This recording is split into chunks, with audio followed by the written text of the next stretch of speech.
लड़कियों के प्रेम में और मेल ईगो जैसे लड़कों के प्रेम में बस इतना फ़र्क है कि हम तुम्हारे वजूद से छेड़खानी नहीं करते और तुम हमारे वजूद से सिर्फ छेड़खानी ही नहीं, उसको दफन कर देते हो। हम तुम्हारे चलिए आ रहे इतिहास के जो ये रूल रेगुलेशन है, हम तुम्हें कन्वर्ट नहीं करते और तुम हमें सर से पाँव तक, कपड़ों से लेकर घर तक कन्वर्ट करने की कोशिश करते हो। हमारे प्रेम में और तुम्हारे प्रेम में ज़मीन आसमान का फ़र्क है।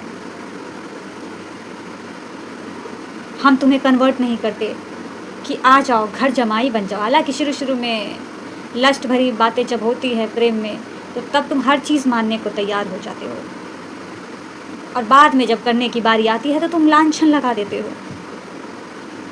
तो कुल मिलाकर ये है कि ना हम तुम्हें कपड़ों से कन्वर्ट करते हैं, ना तुम्हारे लैंग्वेज से कन्वर्ट करते हैं, ना तुम्हारे लोगों से कन्वर्ट करते हैं, ना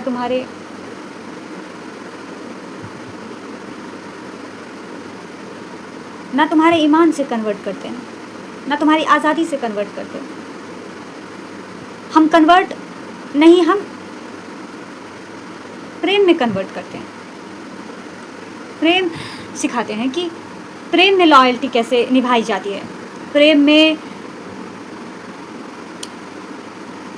लापरवाही को केयरिंग में कैसे कन्वर्ट किया जाता है, प्रेम में साथ कैसे दिया जाता है, प्रेम में दुनिया से कैसे लड़ा जाता है। हम तुम्हें इस तरह के कन्वर्ट, वो भी प्रेम में होना सिखाते हैं, और तुम हमसे हमारा वजूद छीनकर उसी पर एक कब्र बना लेते हो हमारे नाम का, और लांछन लगाते फिरते हो और अपनी दुनिया बसाए जाते हो।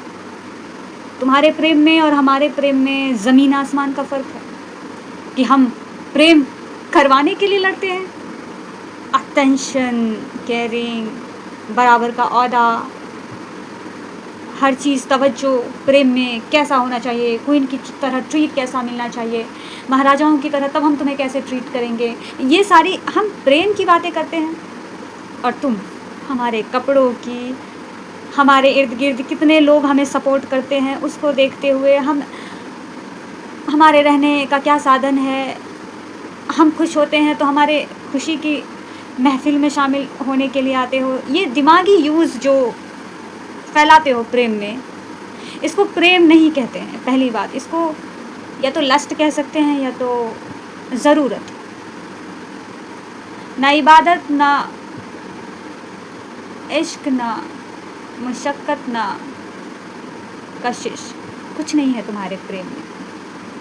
तुम्हारे प्रेम में आज तक हमने स्वार्थ के अलावा कुछ देखा ही नहीं, कुछ नहीं देखा। तो अब तुम बताओ कि हम भी तुमको तुम्हारी तरह कन्वर्ट करने लग जाएं, तो क्या ये रिश्ता 1 मिनट भी टिकेगा? अगर तुम्हारा इतिहास हम लड़कियां दोहराने लग जाएं, तो क्या तुम्हारा वजूद टिकेगा? तुम्हारे जो ये वंशज बढ़ते ही जा रहे हैं, क्या ये बढ़ पाएंगे? और फिर तुम किस बलबूते पर अपना ये मेल ईगो को सलामत रखोगे? क्या तुम रख पाओगे? तो एक फीमेल के हैसियत से नहीं, एक इंसानियत के हैसियत से इंसान को समझना चाहिए। पता है, हम आगे बड़ी सोच कब हम लाते हैं अपने जीवन में, आगे के बारे में कब सोचते हैं? जब हम जेंडर से बाहर की चीज़ें सोचते हैं, मतलब जेंडर की बाहर की चीज़ें, जैसे कि लड़की को हम लड़की ना देखें, लड़के को हम लड़के ना देखें। और ये भी तुम्हारा ही बनाया हुआ समाज है कि लड़के को लड़कों की नज़र से देखा जा रहा है। ये भी तुम मर्दों के बनाए हुए समाज के ही लोग हो। तो इस चीज़ से हमारा कोई लेना देना नहीं है। हमसे आकर के मत लड़ो कि औरत ने बनाया ये कि निभाना ही पड़ेगा, जिम्मेदारी उठानी नहीं। ये भी तुम मर्दों का ही बनाया हुआ समाज है, उससे तुम लड़ो। और हमारे समाज में जिस तरह की इक्वालिटी नहीं मिल रही है, हमारी लड़ाई शायद ख़त्म ना हो, महिलाओं की लड़ाई शायद ख़त्म ना हो, पर तुम्हारी हो जाए शायद। कितना फ़र्क है हमारे और तुम्हारे प्रेम में। बहुत फ़र्क है। अगर इस कलयुग की बात करें तो इस कलयुग में तो लड़कियों को अब अकल आया है। ये मर्दों की साजिश है, बढ़ना है या कुछ नया या कुछ यूनिक करना है, कुछ एडवेंचरस करना है, कुछ अद्भुत करना है, कुछ सोच के बहुत ही करीब जाना है, कुछ इस दुनिया से लेकर उस दुनिया तक का दायरों को तोड़ते हुए हर दुनिया में घूमना है। लोगों को लगता है कि ट्रैवल करना ही दुनिया घूमना होता है, लेकिन नहीं। एक अद्भुत सोच की गहराई में चले जाना और डीप चले जाना और डीप चले जाना और ज़्यादा डीप चले जाना, ये भी एक ट्रैवल है। ट्रैवल क्या है? ट्रैवल सिर्फ जगह पर घूमना ट्रैवल नहीं है।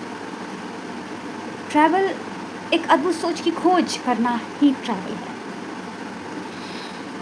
तो महिलाओं से मैं ऐसा ही कहना चाहूँगी कि देखो, ये पुरुषों के बनाए हुए समाज जो इतिहास से चलते आ रहे हैं, प्लीज़ इसके दायरे को तोड़ो, क्योंकि ये इनका साजिश है कि आप इन्हीं में फंसे रहो और बाद में ये क्रेडिट ले जाए कि हमने दुनिया में परिवर्तन किया, हमने ये मशीन बनाया, हमने वो किया, हमने ऐसी सोच की कल्पना की, बाद में ये क्रेडिट ले जाएंगे।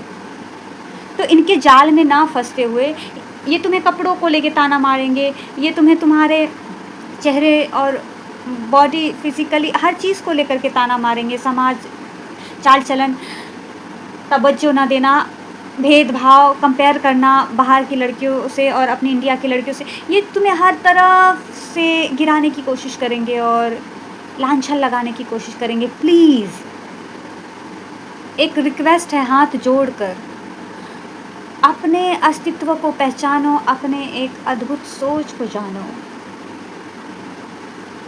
कि आप किस सोच की मालिक हो, किस चीज़ की मालिक हो, ताकि एक दिन क्रेडिट आप ले जाओ कुछ भी बदल डालने का, सोच, फिर चाहे वो सोच क्यों ना हो। ये भी बहुत बड़ी बात है कि अगर किसी का आप सोच भी बदल पा रहे हो तो इसका क्रेडिट सिर्फ आप रखो या आप कहीं पे भी। तो मर्दों के बनाए हुए इस जाल से निकलो, इस झूठे फरेब समाज से निकलो। हालांकि समाज से ही हमारा देश है, बनता है, लेकिन इसका दूसरा पहलू ये भी है, दूसरा सच ये भी है कि हमारा देश सिर्फ और सिर्फ समाज पर निर्भर नहीं है। इससे आगे निकलो। ये एक पॉलिटिकली मुद्दा है जिस पे लोग फंसे रहते हैं, सारी ज़िंदगी निकाल देते हैं। इसके आगे भी कुछ है। आपने राइटर को देखा होगा, आपने अद्भुत सोच के लोगों को देखा होगा कि वो इन सब में ज़्यादा इन्वॉल्व नहीं होते। हाँ, लेकिन जहाँ बात देश की आएगी, सच्चाई की आएगी, वो वहाँ पर लड़ेंगे, पर साथ ही वो हर चीज़ को कबूलेंगे, हर चीज़ को पढ़ना चाहेंगे, सीखना चाहेंगे।